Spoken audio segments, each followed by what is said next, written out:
What's good, YouTubers and YouTubettes? This is JB Sports back again with another one. The world of boxing has had a tragic loss here. Pernell Sweet Pea Whitaker has died, man. Died at the age of 55. He was hit by a vehicle in Northern Virginia. So Pernell Sweet Pea Whitaker has passed away, man. Sad to hear that, man. My thoughts and prayers go out to his family, and just pray for them to get through this tough time, man. Sad thing to hear here.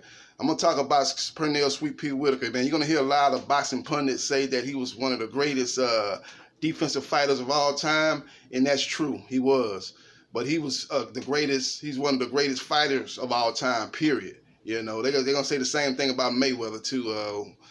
When he goes into the Hall of Fame, he's one of the greatest defensive fighters of all time. Pernell Whitaker was one of the greatest fighters of his era. I'm going to talk about the fight that a lot of people that's talked about defining his career, man. The fight with Julio Cesar Chavez Sr. Big fight in the Alamo Dome in San Antonio, Texas, man. Great fight, man. One of the most hyped fights at the lower weights of its era, man. Great matchup, man. The fight took place in the Alamo Dome in San Antonio, Texas. 50,000 rabid Latino fans were in attendance, and it was just one of Sweet Pea Whitaker's greatest performances. One of his most vintage performances.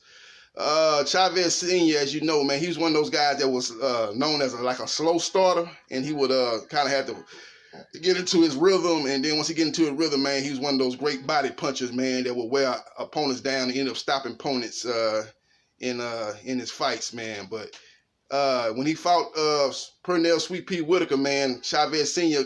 came out very strong. Unlike his other fights, he came out real strong. The first 2 rounds, man, he put a lot of pressure on Sweet Pea, man, hitting him to the body, and he was throwing a lot of punches at Sweet Pea. Threw everything but the kitchen sink at Sweet Pea in those first 2 rounds. Sweet Pea made the adjustment, man, and from round 3 on, took control of that fight, man. Picked him apart, man, hitting him with punches, man, combinations, using his jab, man, using his distance and space to keep Chavez Sr. at bay, man. It was just one of his vintage performances, man.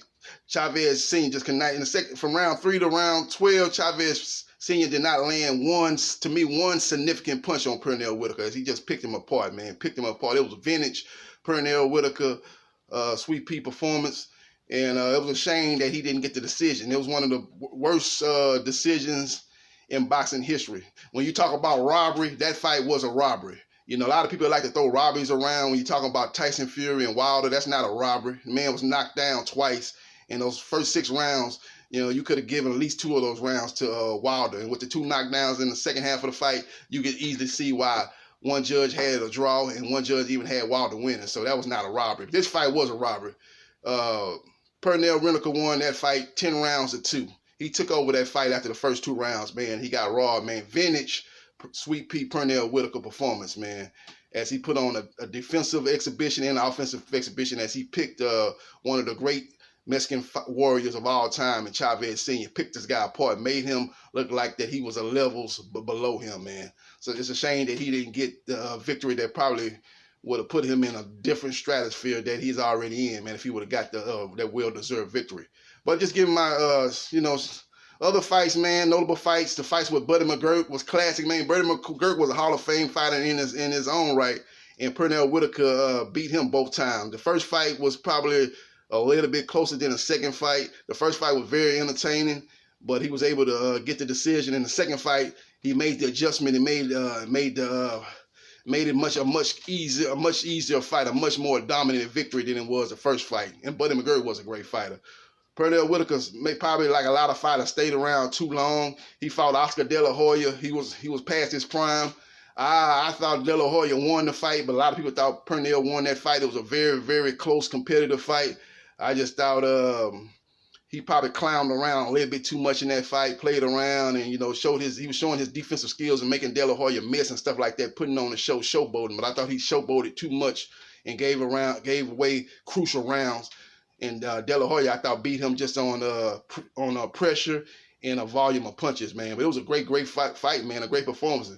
And if Pernell Whitaker was in his prime, he would have beat De La Hoya. He was a great fighter, man. Great fighter. One of the best fighters of all times, period. Not just one of the great defensive fighters of all time, but one of the great fighters of all time. Just giving you my heads up. And then he one more last hurrah he had was against Felix Trinidad. He was well past his prime, even more past his prime than he was when he fought De La Hoya. And Trinidad, I think, dropped him maybe twice. And Trinidad went on to win a unanimous decision. But he showed a lot of heart in that fight. Showed everybody that he did have a great chin, because he took some punches in that fight. A lot of people were like, well, what kind of chin he got? But his defensive skills are so good that nobody ever got a chance to test his chin. But he did have a great chin. He took punches in the Buddy McGirt fight. He took punches in other fights, man. But the guy was a defensive wizard. He never really took a lot of punches flush. He was able, even when he got hit, he was able to like roll a lot of punches and kind of half block a lot of punches to take a lot of steam off of his opponent punches, man. But he took a lot of punches in that Trinidad fight. He got dropped twice. And that fight was the first time I was like, oh, Felix Trinidad is special.